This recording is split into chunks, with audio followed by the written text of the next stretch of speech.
이번 주 말씀을 준비하면서 우리 베델교회 안에서 어떤 말들을 우리가 가장 많이 듣게 되는가 하는 것들을 좀 곰곰이 생각해 보게 되었습니다. 아마도 우리가 주일 친교를 나누면서 같이 앉아서 하는 이야기들이 현재 우리가 관심 있게 보고 있는 또 듣고 있는 내용들이 아닌가 이런 생각을 하게 되었습니다. 그뿐만이 아니라 평상시에 나의 생각이 어디에 머물러 있는가 하는 것을 알아보려면은 그 사람이 어떤 말을 하고 또 어떤 이야기가 그 가운데 행해지는가를 보게 되면은 우리가 분명히 깨닫게 되는 것 같습니다. 물론 이제 제 마음의 바라기는 우리 교회 안에서 사랑, 복음, 은혜 뭐 이런 단어들이 같이 나뉘어지기를 바라는 마음들이 있는데 실상은 우리가 그렇지를 못하죠. 많이 어렵습니다. 그래서 조금 개인적으로는 좀 아쉬운 마음을 가지게 됩니다. 때로는 이제 교회에 어떤 분이 오시게 되면은 이제 교회에 대해서 기본적으로 바라시는 부분들이 있습니다. 이런 이야기를 듣게 될 것이다. 그리고 교회는 이럴 것이다 하고 생각하게 되는데 이제 그렇게 오시게 될 때 이제 그런 모습들을 보게 되면은 조금 실망스러운 마음들을 가지게 되는 것도 느끼게 됩니다. 여러분, 우리가 주 예수 그리스도를 영접하고 하나님의 자녀가 되면은 그것은 그 누구에게나 허락되어지는 은혜가 있습니다. 바로 성령님께서 우리와 함께 내주하시는 것입니다. 주님이 나와 동행하시는 거예요. 이것은 한 사람도 예외 없이 모든 사람들에게 주시는 하나님의 특별한 은혜입니다. 그런데 우리는 어떻게 이해하냐면은 교회 안에서만 하나님이 나와 동행하시고 내가 가정이나 직장에서 근무할 때는 전혀 하나님이 나와 함께 하시지 않는 것처럼 생각하고 행동하는 어리석음이 우리 안에 있습니다. 여러분, 어디든지 성령님이 계시다면은 우리의 언행은 분명히 달라져야 합니다. 말이 달라져야 하고요. 행동이 분명하게 달라져야 합니다. 여러분이 어디에 있든지 늘 삶과 언행을 주의하고 참된 신자답게 살아가실 수 있기를 주의 이름으로 축원드립니다. 교회 안에서 자주 들을 수 있는 말 중에 또 하나는 시험 들었다라고 하는 표현이 아닌가 생각합니다. 이 말은 성경에 등장하는 많은 믿음의 사람들이 뭐 고난을 당했다, 어려움을 당했다 이런 말들이 아니라 한 공동체 안에서 성도들끼리 주고받는 말과 행동으로 인해서 상처를 받았다 이런 표현입니다.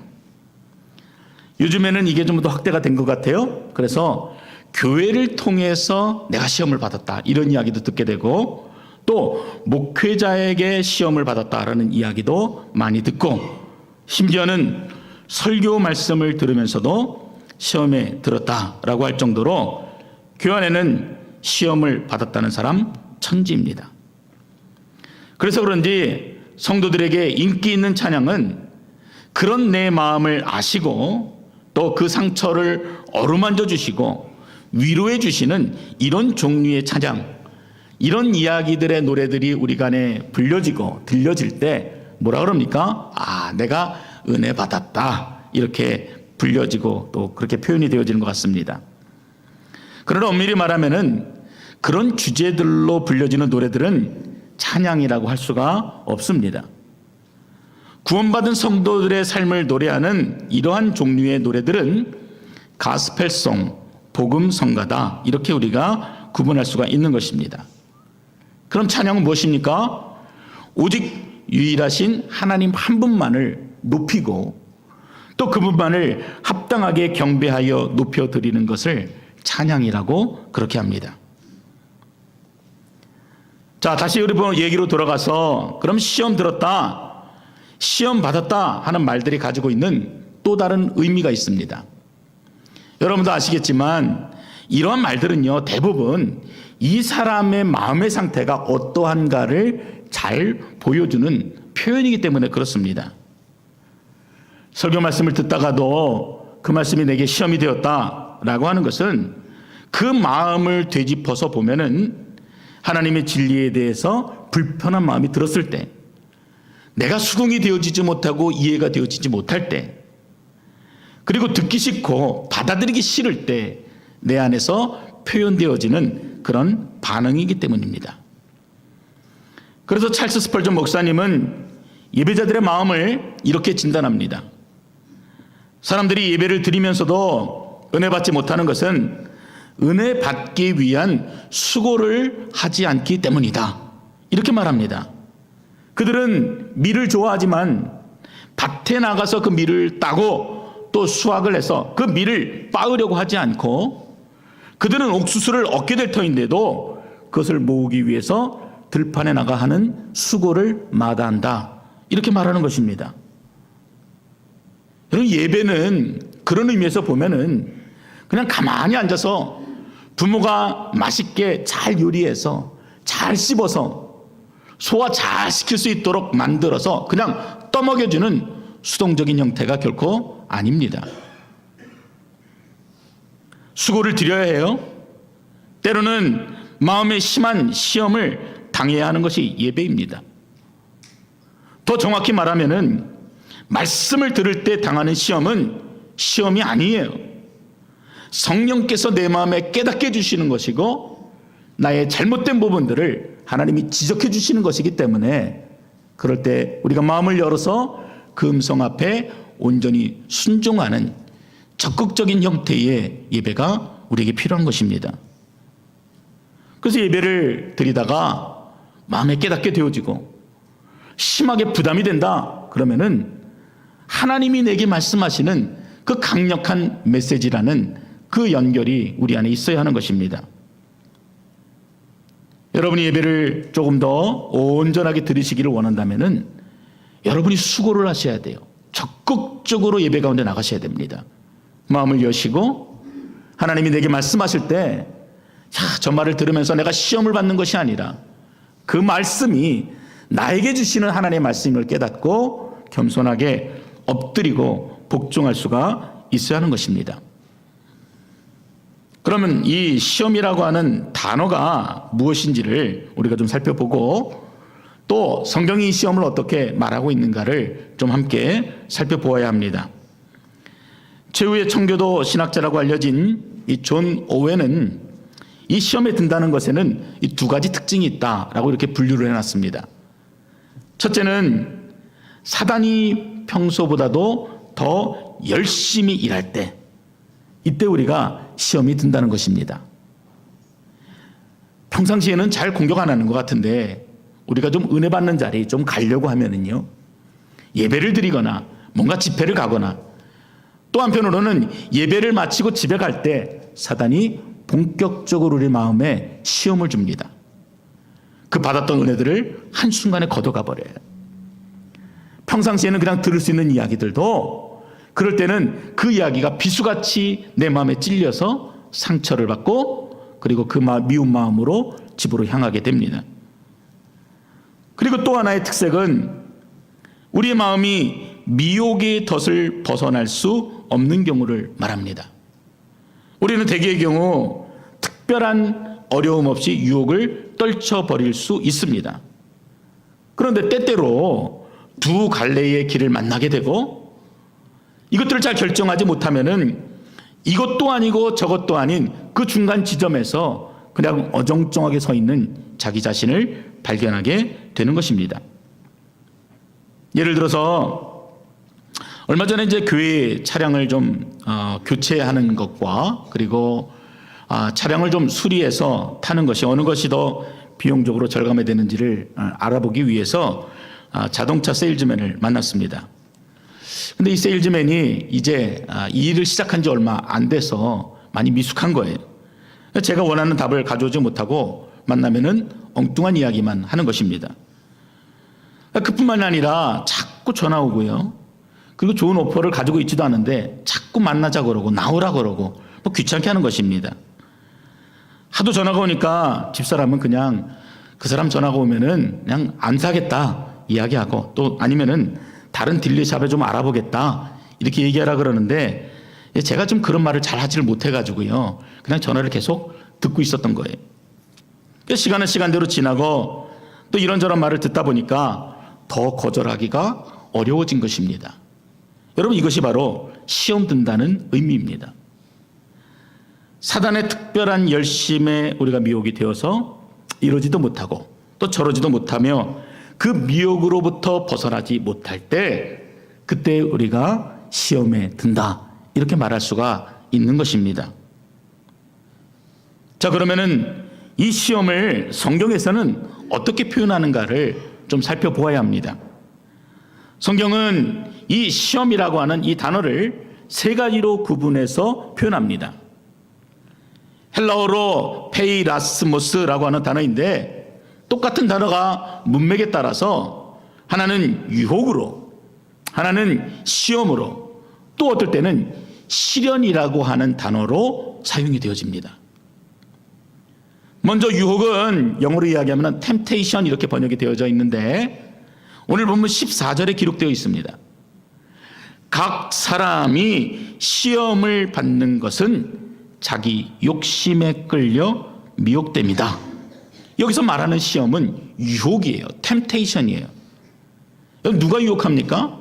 사단이 우리 마음을 유혹하는 것입니다.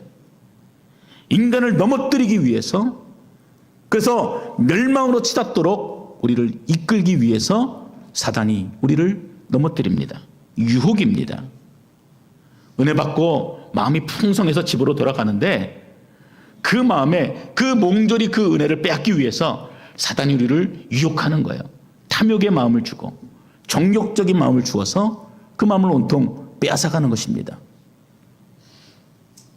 그런데 이 시험을요, 사탄이 아니라 하나님이 하시게 되면은 그것은 시험이 됩니다. 영어로는 테스트입니다. 한국말로는 이 부분들이요 명확하지 않아요. 근데 영어로는 이것들을 잘 구별해서 설명합니다. 하나님이 하시면은 테스트고, 사단이 하게 되면은 템테이션입니다.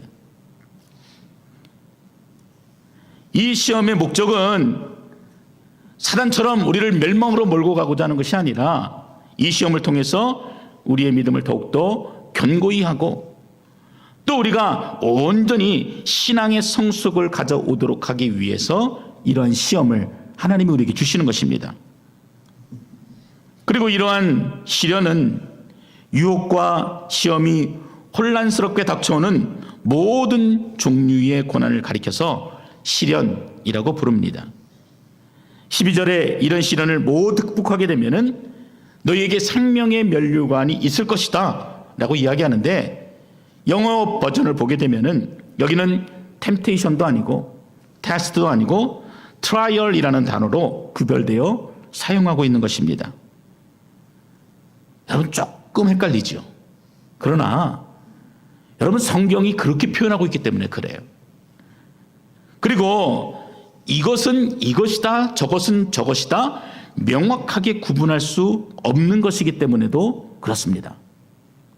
때로는 하나님의 시험이 마귀의 유혹을 통해서 오기도 하고, 또 마귀의 유혹도 인간에게 시련을 주어서 결국 욕심과 범죄함으로 사망에 이르게 하기 때문입니다. 대표적으로 욥을 우리가 예로 들 수가 있을 것입니다. 어느 날 마귀가 하나님 앞에 요청을 합니다. 하나님, 욥이 까닭없이 하나님을 좋아하는지 아십니까? 하나님 잘못하시는 겁니다. 하나님이 그 사람에게 세상에서 누릴 수 있는 모든 것들을 다 허락하셨기 때문에, 그래서 하나님을 좋아하는 겁니다. 너무 많이 주셨기 때문에 하나님을 공경하는 것입니다. 그것을 한번 모두 빼앗아 보십시오. 그러면 하나님이, 욥이 하나님을 저주할 것입니다. 이렇게 말했습니다. 그러자 하나님께서 내가 그의 모든 소유물을 다 네 손에 맡기노라. 다만 그의 몸에서 네 손을 대지 말라. 이렇게 말씀하셨어요. 그리고 하나님이 욥에게 주신 모든 것들을 하나도 남김없이 빼앗아 버리는 데에 하나님이 동의하신 것입니다. 한마디로 욥에게 시련, 트라이얼이 생긴 것입니다. 그리고 하나님의 입장에서는 시험, 테스트를 통해서 그 욥의 믿음이 어떠한가를 보기 원하셨습니다. 욥기 1장 3절에 보면은 욥은 동방에서 가장 큰 자라였습니다. 세계적인 부자예요. 그런데 하루아침에 그 사업이 망해서 알거지가 되었습니다. 뿐만 아니라 가정적으로도 어려움이 닥쳤습니다. 욥에게는 아들 7과 딸 3이 있는데 모두 죽어버렸어요. 자식이 한 명만 죽어도 가슴에 묻고 애통할 일인데 한꺼번에 10명의 자식이 다 죽은 것입니다. 상상할 수도 없는 고통이 욥에게 찾아왔습니다. 자신의 몸에도 시련이 찾아왔습니다. 몸에 질병이 생겼어요. 발바닥부터 정수리까지 악질 종기가 생겨서 기왓 조각으로 긁지 않고서는 견딜 수 없는 고통이 온몸에 가득했습니다. 그뿐만 아니라 마지막까지 지켜주던 아내도 결국은 욥을 저주하면서 떠나갔습니다. 욥이 겪었던 유혹과 시험과 시련, 이런 것들이 다 똑같지는 않아도 우리들의 삶에도 비슷한 모양으로 찾아오게 됩니다. 때로는 극심한 물질적인 어려움을 겪으면서 시험에 들기도 하고요. 믿었던 자녀들로부터 실망스러운 모습들이 보기도 하고, 또 그것도 견디기 힘든데 갑작스럽게 건강에 어려움이 생겨서 절망하고 인생을 후회하는 그런 일들이 우리 주변에는 얼마든지 있습니다. 이처럼 성도들은 주님이 부르실 그날까지 하나님의 시험도 받고 때로는 사탄의 유혹도 받으면서 그 믿음을 점검받게 됩니다. 이 땅에 살아가는 모든 사람들이 다 그런 과정들을 겪게 되는 것입니다. 여러분, 그런데 이 본문이 이런 것들을 우리에게 설명하고자 하는 것이 아니에요. 그럼 무엇이겠습니까? 누구나 다 그리스도인들이 당하게 되는 이러한 시련과 시험과 어려움에 대해서 과연 그리스도인이라면 어떠한 태도를 보여야 하는가, 바로 그 문제를 우리에게 지적해주고 이야기해주고 있는 것입니다. 우리가 이 세상에 사는 동안에 받게 되는 유혹, 여러분, 그것은요 그 자체로는 죄가 될 수가 없습니다.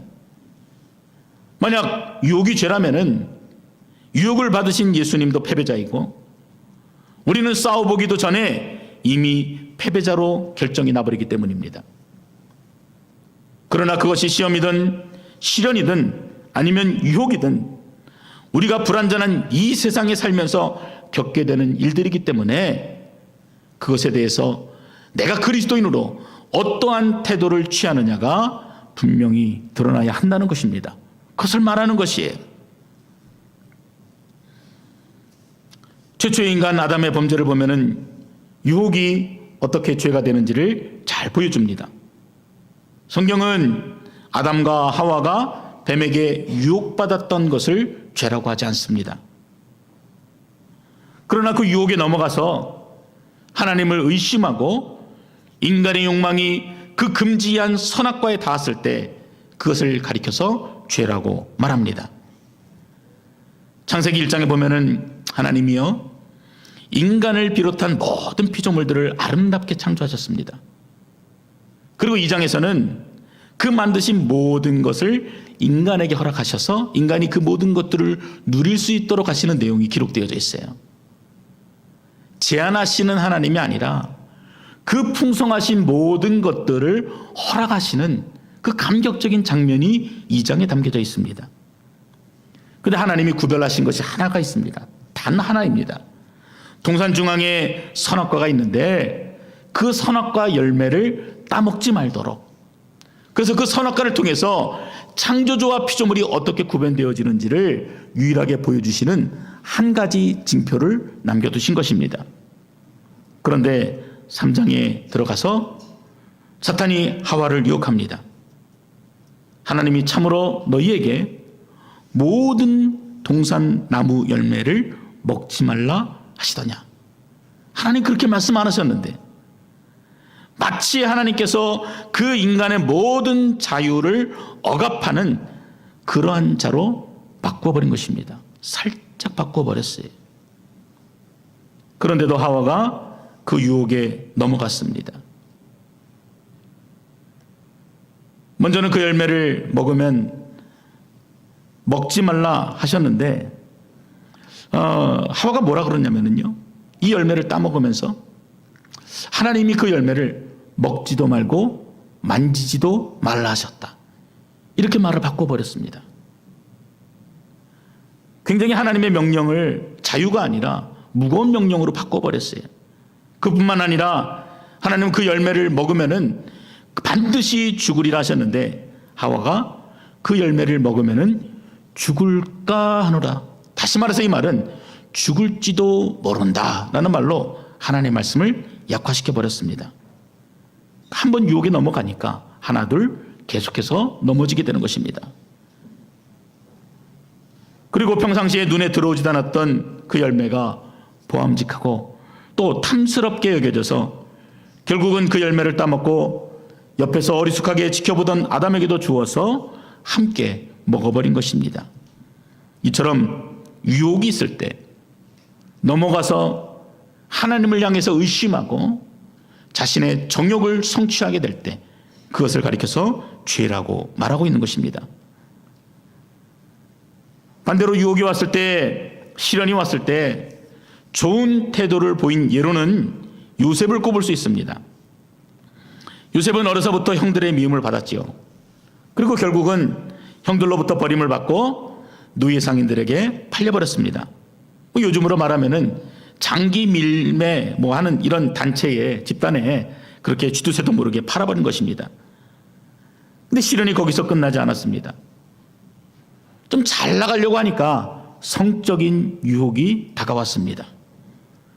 성적인 유혹과 함께 그리고 성공 보자기라는 이런 달콤한 속삭임도 함께 온 것입니다. 어떻게 했습니까? 거절했어요. 그리고 억울하게 옥살이가 시작이 되어집니다. 잘못한 것도 없는데 노예로 팔려서 13년 동안 노예 생활한 것도 모자라서 2년이 넘는 시간 동안 감옥살이까지 하게 된 것입니다. 모든 것이 억울하지요. 그리고 때론 그 유혹이 너무나 달콤해서 넘어가고 싶은 마음이 들기도 했었을 것입니다. 그러나 그 긴 시험의 과정을 잘 견디어냈을 때 애굽의 총리가 되고 또 가족 구원, 민족 구원이라는 대역사를 이루어낼 수가 있었던 것입니다. 예수님에게도 시험이 있었습니다. 광야 40일 동안 금식하여서 지쳐 있을 때 강력한 사탄의 시험이 있었습니다. 먼저는 지금 배고프니 이 돌덩이를 떡덩이로 만들어 먹으라는 그런 유혹을 받으셨습니다. 이것은 인간의 가장 기본적인 욕구에 대한 유혹입니다. 누구처럼 매일매일 호텔 뷔페를 먹고 자는 욕망이 아니라 당장 그 허기진 배를 채우기 위해서 하나님의 권능을 사용해 보라 하는 그런 유혹이었습니다. 그런데 예수님께서 어떻게 하셨습니까? 사람이 떡으로만 사는 것이 아니라 하나님의 말씀으로 사는 것이다. 말씀을 가지고 증명하시며 그 유혹을 물리치셨습니다. 두 번째도 사탄은 성전 꼭대기에서 뛰어내려 너가 하나님임을 스스로 증명해 보이라 이렇게 유혹했습니다. 그러나 그 명예의 유혹도 말씀으로 물리치셨습니다. 그리고 마지막으로 예수님은 사탄 자신에게 경배하면은 이 천하만국을 다 주겠다는 그 권력 유혹을 받으십니다. 그러나 이 또한 말씀으로 사단을 책망하시면서 이겨내신 것을 우리가 압니다. 결국 유혹을 만날 때 성도가 어떠한 삶의 태도를 취해야 하는가를 우리에게 잘 보여주는 예들이라 할 수가 있습니다. 오늘 본문 16절도 그렇습니다. 성도된 우리들에게 그 삶의 자리를 명확하게 할 것을 우리에게 명령합니다. 내 사랑하는 형제들아 속지 말라. 내 사랑하는 형제들아 유혹이 있는 자리 근처도 가지 마라. 피해라. 이렇게 얘기하지 않고요. 우리 인생 가운데 당연히 오게 되는 그 유혹의 민재를 만나게 될 때 속지 말라. 거짓된 유혹에 속지 말라. 이렇게 말씀하고 있습니다. 때로는 그 유혹이 탐욕적이고 때로는 먹음직도 하고 보암직도 하지만 속지 말라는 것입니다. 그렇게 시험을 참고 시련을 견디어내면은 12절에서 약속하고 있는 것처럼 너희가 생명의 면류관을 얻게 될 것이다. 이렇게 약속하고 있습니다. 여러분, 이상은 천국이냐 지옥이냐는 그 영원한 생명을 말하고 있는 것이 아닙니다. 그렇다고 모든 그리스도인들이 다 받을 수 있는 그런 상도 아닙니다. 앞에 붙어있는 형용사를 눈여겨보시면은 이 영원한 생명의 면류관은 시험을 참는 자, 시험이 올 때 견디는 자, 끝까지 견디어 승리하는 자에게 주시는 하나님의 상급입니다. 그래서 이 상급은 오랫동안 수고하고 훈련하고 인내하고 절제한 그 절정에서 받게 되는 놀라운 면류관인 것입니다. 지금 평창에서 올림픽이 한창이죠. 어떤 경기는 몇 시간을 뛰어야 결과를 보기도 하고 또 어떤 경기는 단 몇 초간에 승패가 갈려버립니다. 이번 동계올림픽에서 한국의 첫 금메달은 쇼트트랙 남자 1500m에서 나왔습니다. 임효준이라고 하는 선수인데 2위를 한 네덜란드 선수보다 불과 0.07초 앞서는 기록으로 금메달을 목에 걸었습니다. 그런데 이 금메달을 목에 걸고 인터뷰한 내용들을 보니까 참 굉장히 어려운 시간들을 보냈던 그런 사람이었습니다. 초등학교 때부터 또 성장기까지 선수 생활하기까지 발목, 손목, 정강이, 허리뼈까지 무려 7번이나 수술대에 오르는 아픔을 겪고 얻어낸 결과였습니다. 한때는 너무나 힘들어서 이러면 죽겠다 포기하고 싶은 마음이 들었다고도 합니다. 그러나 그럴 때마다 동료들을 생각하면서 견뎌냈고 또 그런 시간이 있었기 때문에 지금 머리에 황금 면류관을 쓰게 된 것입니다. 이처럼 생명의 면류관은 우리가 예수를 믿고 난 이후에 우리들의 변화된 삶의 모습으로 또 말과 행동으로 시련을 이겨내고 견뎌내는 그 굳은 믿음으로 받게 되는 하늘의 상급인 것입니다. 바울 사도도 고린도후서 5장 9절에서 10절에서 이렇게 이 진리를 설명합니다. 그런즉 우리는 몸으로 있든지 떠나든지 주를 기쁘시게 하는 자가 되기를 힘쓰노라. 이는 우리가 다 반드시 그리스도의 심판대 앞에 나타나게 되어 각각 선악간에 그 몸으로 행한 것을 따라 받으려 함이라. 구원과는 다른 문제예요. 믿는 자들에게 반드시 우리가 하나님의 심판 앞에 서게 되는데 우리가 행했던 행동과 말이 주님 앞에 분명하게 심판을 받게 된다는 것입니다. 그래서 찰스 스펄전 같은 경우는 여기 이 땅에서 십자가를 지지 않는 사람들은 천국에서 관을 쓰지 못한다. 이렇게 설명하기도 했습니다. 여러분, 반대로 그렇지 못한 자, 견뎌내지 못한 자, 유혹에 넘어간 자, 그런 자들은 오늘 말씀이 이렇게 증명합니다. 14절과 15절 말씀에 보면은 오직 각 사람이 시험을 받는 것은 자기 욕심에 끌려 미혹됨이니 욕심이 잉태한 즉 죄를 낳고 죄가 장성한 즉 사망을 낳느니라. 예전에 시골에서요, 제 사촌 형님이 서울에 올라오신 적이 있습니다. 오래전 얘기니까요. 함께 이제 남산에 같이 올라갔습니다.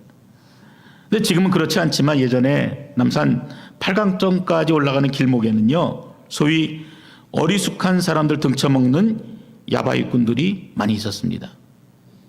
제 기억으로는 홀짝 비슷한 게임이었던 것 같아요. 그런데 가만히 그 모습을 지켜보니까 얼마나 쉽게 돈을 따는지요. 구경하는 사람들이 다 홀딱 넘어게끔 되어 있었습니다. 어떤 한 사람이 앞에서 게임을 하는데 돈을 놓으면 놓는 것만큼 또 돈을 가져가니까 얼마나 마음이 쉽게 동요가 되겠어요. 한 통속인지도 모르고 말입니다. 제 사촌 형님이 그 판에 끼어들었습니다. 근데 한두 번은 이기게 하더니 그 다음부터는 봐주는 법이 없는 것입니다. 결국은 더 큰 욕심을 부리다가 당시에 서울에서 대학 입시 학원을 다니겠다고 들고 왔던 종잣돈을 모조리 잃어버렸습니다. 여러분 명심하십시오. 사탄의 유혹은 그래요. 처음에는 보암직하고 먹음직하고 몇 번은 이기게도 해주고 풍요로움을 느끼게도 해주고 그것이 마치 좋은 것처럼 우리에게 생각이 되지만 결국에는 우리가 가진 모든 것들을 다 빼앗아가는 그런 두려운 존재입니다.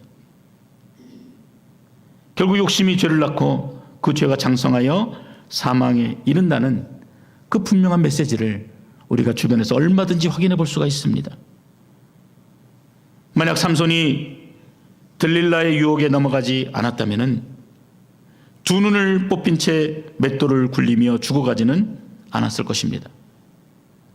다윗이 눈에 보이는 밧세바를 취하지 않았다면 살인도 하지 않았고 그리고 자신의 아들 압살롬의 머리가 상수리 나무에 달리는 것도 그리고 그 죄의 결과로 이스라엘에 갈리고 결국은 모두 패망하는 일도 없었을지도 모릅니다.